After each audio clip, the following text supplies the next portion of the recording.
Napoli fans around the world, welcome to Napoli Talk.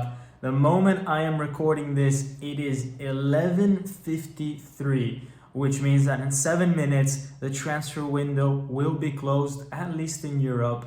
And what a busy transfer season it has been, particularly in the last week for Napoli. And did you really think the transfer season would close and I would not be making a video highlighting everything that's happened so far with Napoli? Of course, you're getting a video. I didn't do one for Lukaku when he was announced 2 days ago because I think it's important to understand the entire picture and not just single out a few players. And then we have the time during the year to analyze these players, do some deep dives. But I think it's important to first look at the big picture, and that's what I want to do right now, guys. So Napoli, the players coming in recently: Scott McTOMMINAY, Lukaku, and ultimately Billy Gilmour, a guy who many thought was not going to come to Napoli when O'Reilly, his replacement at Brighton, got injured on his debut, and it seemed like Brighton were going to block Gilmour from coming to Napoli, but ultimately the agreement was reached for about £14 million. A lot of people were saying things online like, this is what you get for waiting to the last minute, and these kind of things happen. Look, in the end, Napoli had to wait for Brighton to find a replacement. Then, could they have closed it immediately when O'Reilly signed and not 24 or 48 hours later? Yes, of course, there was an opportunity to do that and not take a risk. But ultimately, Napoli knew that worst case scenario, even if O'Reilly got injured, Brighton would still sell him, maybe for 1 or 2 million more, but they would still sell him. Basically, because they had already bought someone, and whether he's injured or not, that creates a hole in their financials that they need to fill. So they knew that Gilmour was going to come one way or another because Brighton had to sell Gilmour once they bought the replacement. So Gilmour's here. Another Scottish man is here as well. That's Scott McTominay.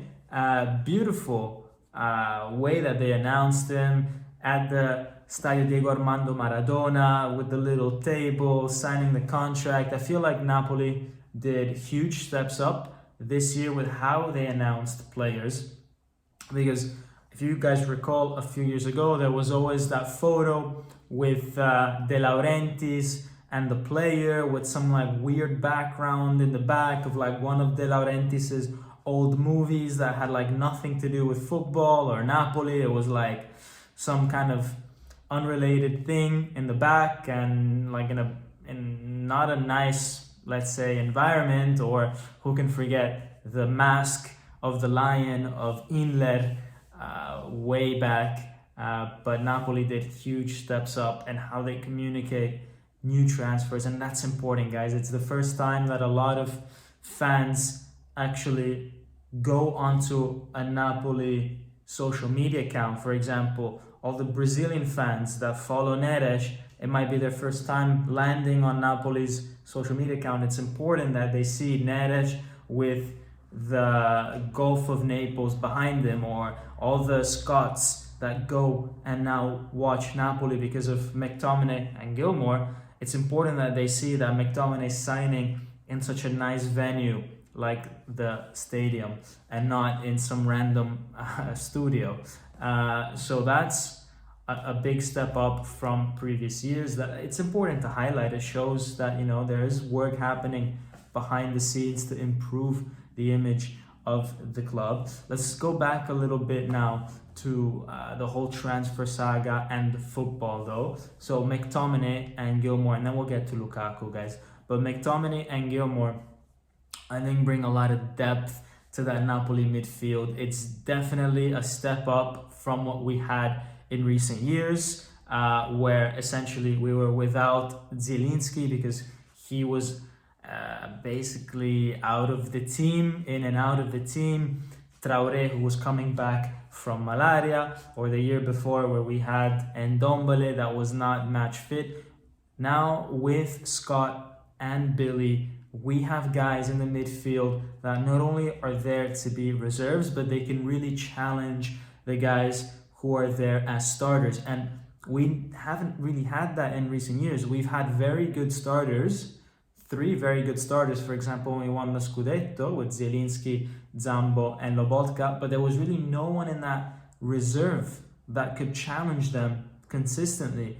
Now we've only got 2 midfielders starting, but we've got the other 2 beneath them that are really gonna put the pressure on guys like Zambo, guys like Lobotka. And I'm not worried about Lobotka. I think he's still gonna be the leader of that midfield. But I felt for a long time that Zambo Anguissa needed a little bit more competition in the middle to get the best out of him, because sometimes he felt, or I felt, that he was a little bit too comfortable with his position in the team, that he could even maybe go at 80, 70, even 60% at times, and he would still start the next game. I don't recall actually Zambo Anguissa not starting a game if he was match fit.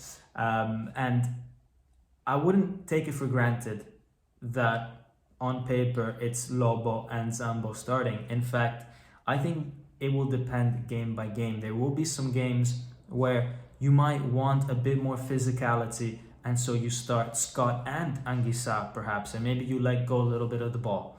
Maybe there are games where you want more possession of the ball. You really want to control the game extremely well. You really want to take possession out of the other team, and that in those games you might play a double pivot with Lobo and Billy Gilmour, or you alternate the couples, let's say, you know. But it just allows us so much more modularity and flexibility with the team. And most importantly, I think these guys bring so much character, especially Scott McTOMMINAY. Look, I follow the Premier League quite a lot. Scott, he's a player that has received a lot of abuse by Man United fans, but they fail to realize at times that yes, he might not be the most talented player, but he's a player that, first of all, made it through the Man United ranks, which is not easy. There's a lot of competition there. You don't just make it up the ranks out of luck, okay? He didn't come in as a 17, 18-year-old. No, he went all the way up, everything. So the minerals are there. But most importantly, guys, he's got that determination, that spirit that I think we lacked last year and we need in this team, because it's so easy, I think, for this team to go back to the mistakes of last year. A guy like Scott, I think, could give us that mental boost. He is a big game player, guys. He is a type of player that when the opposition gets big, he's there to score. He's not a prolific goal scorer, but if you analyze when he scores, it's always against the likes of Man City, against Chelsea. It's always in the last minutes of the game. He is someone that when the pressure is high, he will take control of the situation and he will pop up. And maybe it's a player that other teams don't expect him to be the savior, and that's his strength. Maybe the fact that he's not the main character allows him to sneak up on other teams at time and become that main character. Some might even say that he's got the dog in him, you know? That's why I'm wearing the shirt, guys, because I feel like the players at Napoli that we have bought have all got that dog in them, right? So I'm extremely excited about that. I think just from a mental and squad depth point of view, they bring a lot. Billy Gilmour, he's an incredible player. He's small, and a lot of people might criticize him for that, for being kind of short and everything. But look, Lobotka is kind of the same. You don't have to be huge if you know how to wriggle out of possession, if you can play smart. You don't have to be huge to be in a midfield. And if he's made it in the Premier League, he can definitely make it in the Serie A. I don't want to hear anyone ever mention the fact that he's too small, because I've seen this guy play. He's incredible at getting out of pressure situation. I saw him on his debut many years ago when he was at Chelsea. I don't remember against exactly who it was. I have a feeling it was Liverpool, but I can remember being so impressed by his performance. It was just incredible, and I thought he would have by now a much better career than what he ended up having.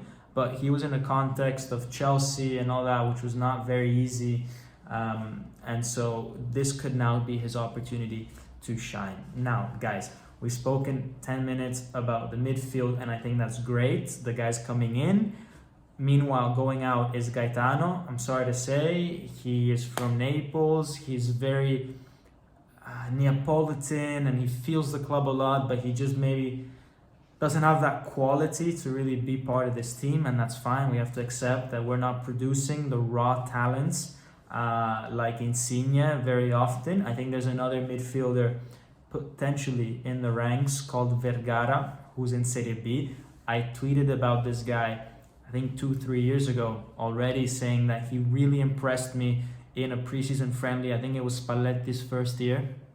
And I'm waiting for the day that he makes a Serie A debut for Napoli. He's on loan in Serie B, but we have to wait a little bit, unfortunately, for him.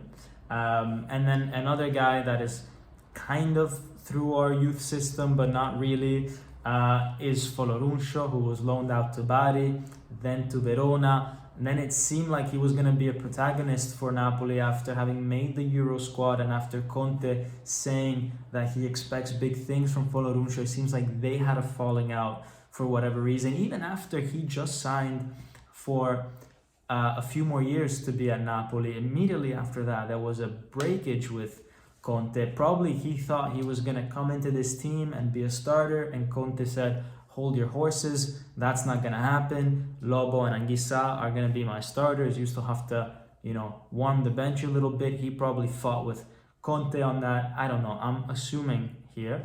And it seems like he wanted a move out, and Lazio seemed to be a very clear solution for him, because he was raised as a Lazio youth, which means that for their squad lists, it's super important to have a youth squad player, because it doesn't take extra slots from other players. You can have as many youth players as you want. So for Lazio, it makes sense to have Folorunsho back in their team. Unfortunately, Folorunsho, guys, and Lazio, or Napoli and Lazio, did not come to an agreement. Lazio did not agree to Napoli's request of an obligation to buy after the loan, after having set a certain number of appearances and performance metrics. Lazio didn't want that commitment. Napoli wanted that commitment from Lazio. They couldn't come to an agreement. So at least with 7 minutes left of the transfer market by the time I was making this video, it seemed like that deal is off, right? So who knows if Folorunsho is going to be in the team or not, if he's going to stay out.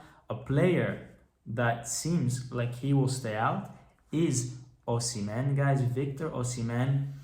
I'm surprised, honestly, that throughout this entire summer, he's not said a word, right? He is someone that I think has generated a lot of noise in the past, maybe not on purpose, maybe sometimes on purpose, through social media, through his agent. But this summer, despite not being called up for the first 2 games, despite, there was rumors of him going to Chelsea or Saudi or whatever, he's not said anything. So we don't know what really Osimhen wants.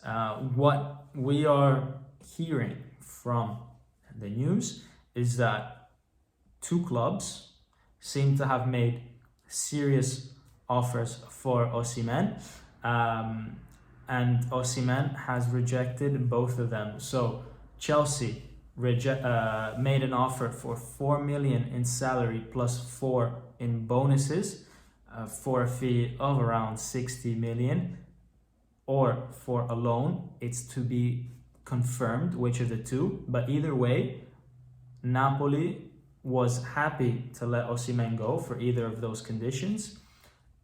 But Osimhen did not accept that salary.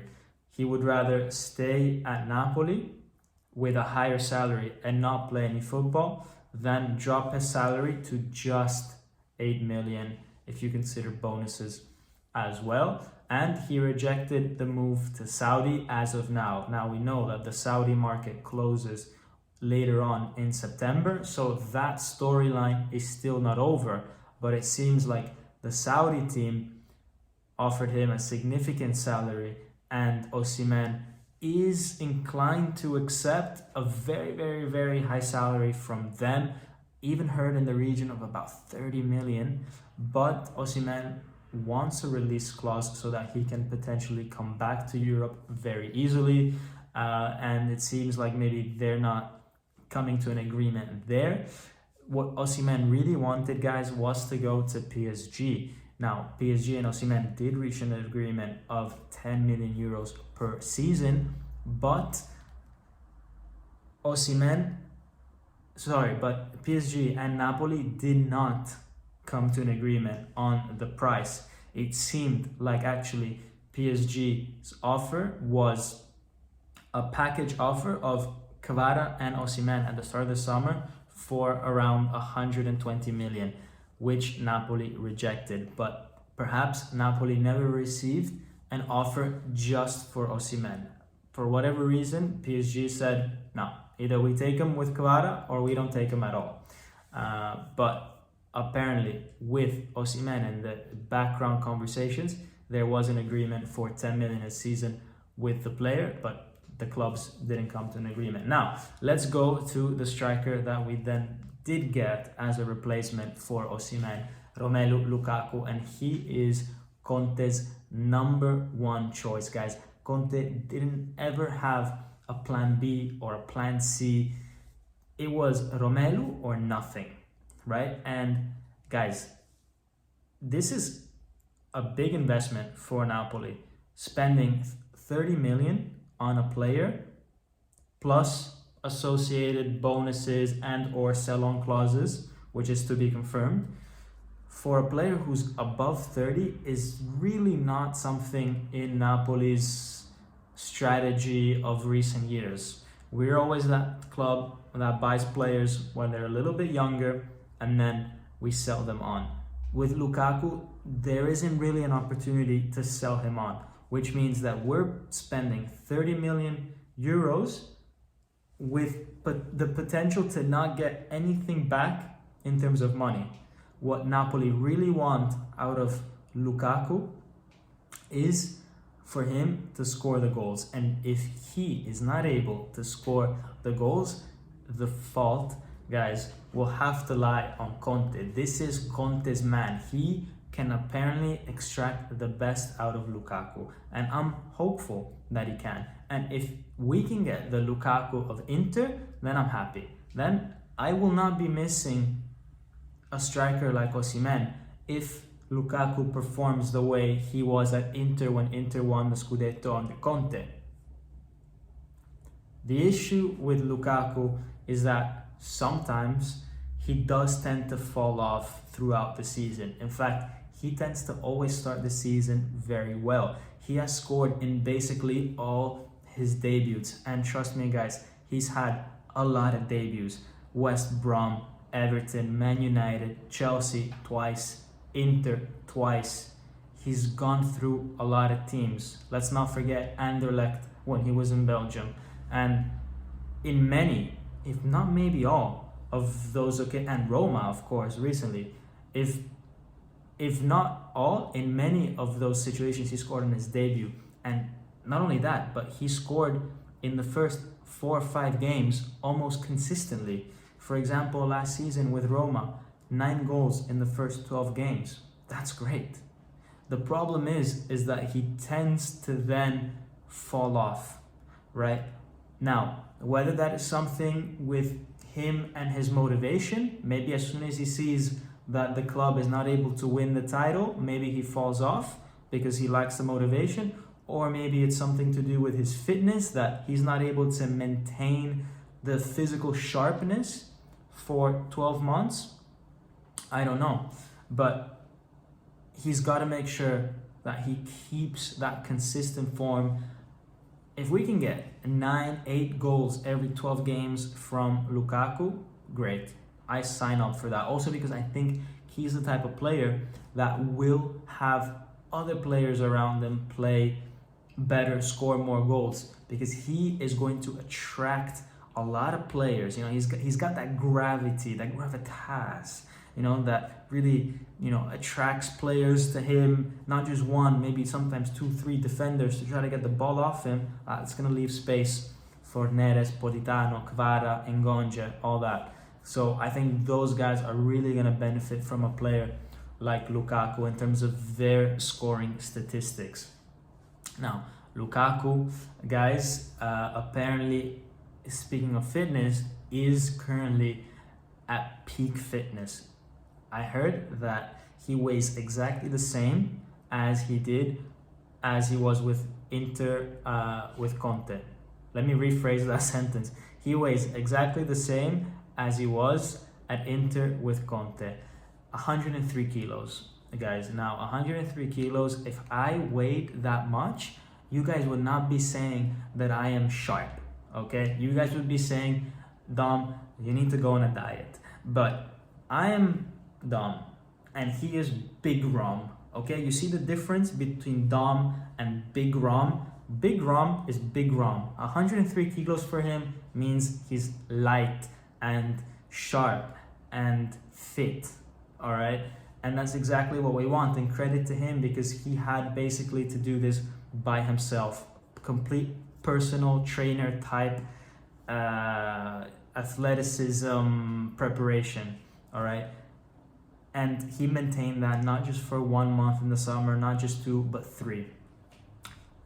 And he managed to do that. So that shows his commitment, his motivation to stay fit for specifically Conte. Now I want to address this whole idea of Lukaku and the risk of him potentially missing big chances and all that. And I think it goes back again to this fitness issue. You see, a lot of the times when Lukaku has made international headlines for missing chances, it's because he was coming off the back of situations where he was not match fit. He didn't have the sharpness in his body to coordinate himself. You see, guys, when you weigh that much, when you are such a big man, everything goes slower, right? I wouldn't know, but I can just assume that everything goes slower, right? So you don't have that reaction to turn your body, to adjust, to calibrate. So being sharp for these type of players is so critical. Now, his most infamous game has to be the one of Belgium versus Croatia in the 2002 World Cup, where Belgium needed a win to pass the group stages. Now, Lukaku at the time was injured before the World Cup started. He did not start Belgium's first game and only came on as a substitute. And you could visibly tell that he was nowhere near match fit. He was basically still injured, all right? But Belgium needed their man in the final game of the group stages. And so I don't know with what kind of painkillers Big Rom was put on the field, but he was put on the field. And guess what? Belgium was playing better, all right? With Big Rom, everything in that Belgian team seemed to click better, except for the fact that when then crosses would come into the box for him, it felt like he was just not able to coordinate his body well enough to take advantage of the opportunities. And again, I think that is because of recovering from a fitness issue. He made the headlines, and the reputation of Big Rom missing all these chances just went to the next level. Then there was that situation with Inter during the Champions League final, where unfortunately Di Marco's header falls on him, but I mean, there's literally nothing he could do. It could have happened to literally everybody. There was the other situation where he missed a header from point blank range. Fine, that's a bad miss. it can happen. And it shouldn't, but it can happen. We're not saying we're getting the best striker ever. I'm not trying to convince you guys of that. What I'm trying to convince you guys of is that he's a presence in the box. Whether he misses chances or he scores chances, the ball, as well as defenders, seem to gravitate towards him. For Conte, that's super important. If you can get Lukaku in a condition where he is able to be match fit, sharp, his reflexes on point, then you can get the best out of him. But you need that for a full year, guys. That's my personal take on Lukaku, is that a lot of it will depend on match fitness. And to be honest, with match fitness, we've had a lot of struggle in that department up top, with Osimhen missing a few games in recent years. Hopefully, Big Rom will not have those kind of issues. It will be tough for me to get used to not seeing Osimhen in the team, and I'm sure that as soon as Lukaku doesn't perform to the best of his abilities, people will start to imagine what it would have been like with Osimhen instead. But guys, let's move on, right? Osimhen has made up his mind. Napoli have made up their mind. There's nothing we can do. Both sets of parties don't want that story to continue. So there's no point in saying, oh, what could have been. Osimhen gave us a Scudetto. Him, Kvara, Kim, Spalletti. Basically single-handedly, those four. Thank you. We move on with players that actually want to be here, that have made sacrifices to their mega salaries to be here, that have put in the shift physically to be ready for their debut. That's, I think, what we need to take away from this mercato, is that a lot of these players that have come to Napoli have taken a big sacrifice. They have moved away from big leagues, big clubs that maybe they grew up their entire life in, clubs that have an incredible international appeal with sponsors and all that kind of stuff, like for example with McTOMMINAY, and they've come to Naples because they're like, I want to prove myself here, I want to be with Conte, I want to feel this atmosphere, I want to get a new challenge, no? And that's the type of players that I think Conte wants, that I think we need, guys.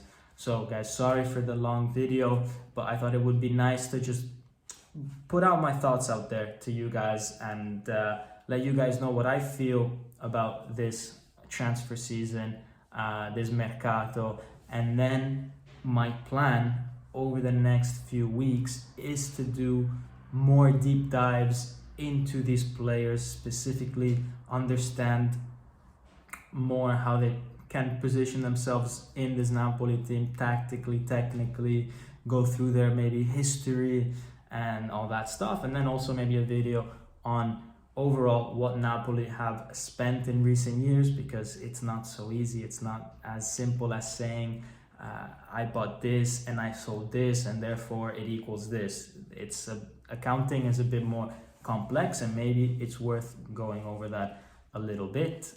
So things to look forward to, guys. If you want, you can like this button and smash that subscribe button, and if you are feeling generous and you want to support the channel, if you want this channel to grow, if maybe you want to help me in funding better editors to make better thumbnails and better videos and all that kind of stuff, then you can support the channel by becoming a member. I will put a link with all the information for you. Memberships go from as little as $0.99 a month, and you can cancel anytime, and it's just a thank you, like a coffee once a month for me. Anyways, guys, as always, hope you enjoyed the video, and Forza Napoli sempre. Ciao.